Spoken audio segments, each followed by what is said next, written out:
together at the University of Pennsylvania, and they made the first modern electronic computer. It was called ENIAC, and it could not do, what your pocket calculator can do. But 50 years ago today, it was unveiled as a miracle. Here's part of a film put together by the University of Pennsylvania to mark ENIAC's 50th anniversary in 1961. At the university, the Moore School of Electrical Engineering had 2 Frieden calculators and a Bush differential analyzer. These machines were used in work for the United States Army Ordnance Department to compute firing tables for artillery. This work was done by graduate students under the supervision of Dr. John William Mauchly, an associate professor of electrical engineering. In 1941, Dr. Mauchly wondered if the new science of electronics could be applied to the ancient science of mathematics to make faster calculations. Dr. Mauchly experimented, but since he was not an electronics expert, he needed help.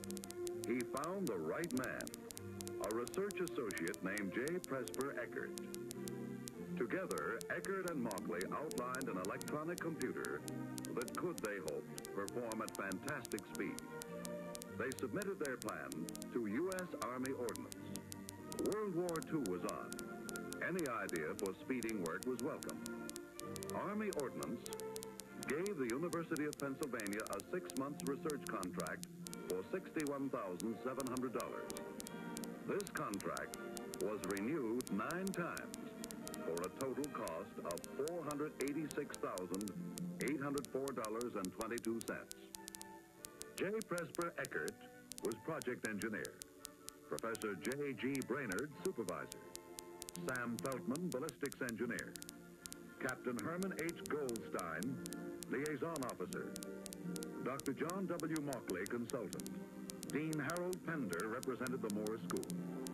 General G.M. Barnes and Colonel Paul N. Gillen represented the Ordnance Department. Dr. Mauchly was 38 years old. Mr. Eckert was 26. Design began in July 1943 with only 12 engineers. Assembly began in June 1944. ENIAC was completed in 1946 after 200,000 man-hours.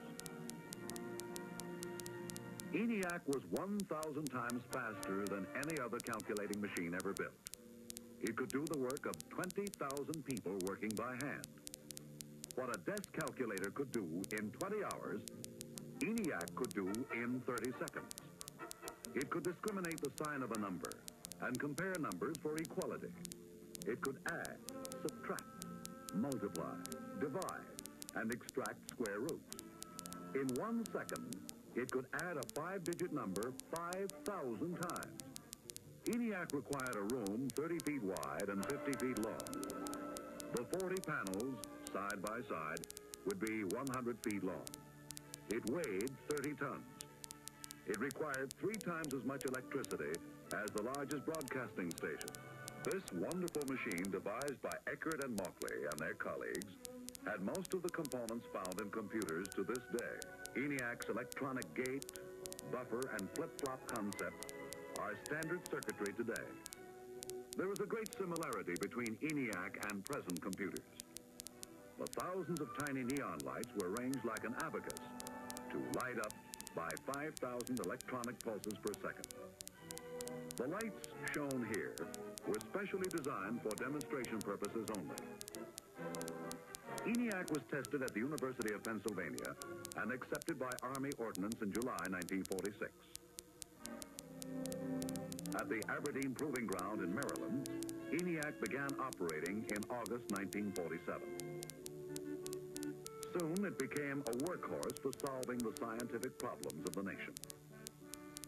ENIAC worked with weather prediction, the hydrogen bomb, cosmic rays, and wind tunnel design, among other things, in addition to ballistic tables for the United States Army and the United States Air Force.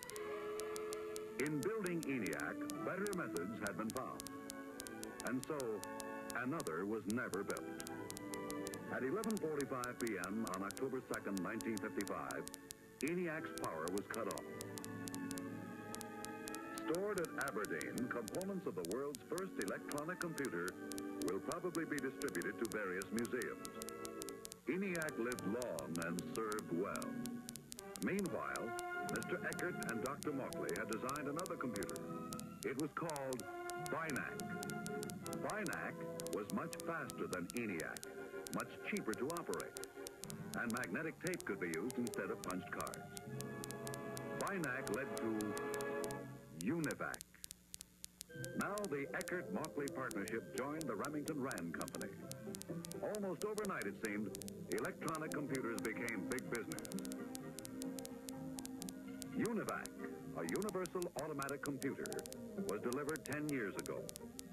The past 10 years have seen computers by many other companies. When the first electronic computer was planned, it was estimated that there could never be a market for more than 2 or 3. Today, there are more than 5,000 computers.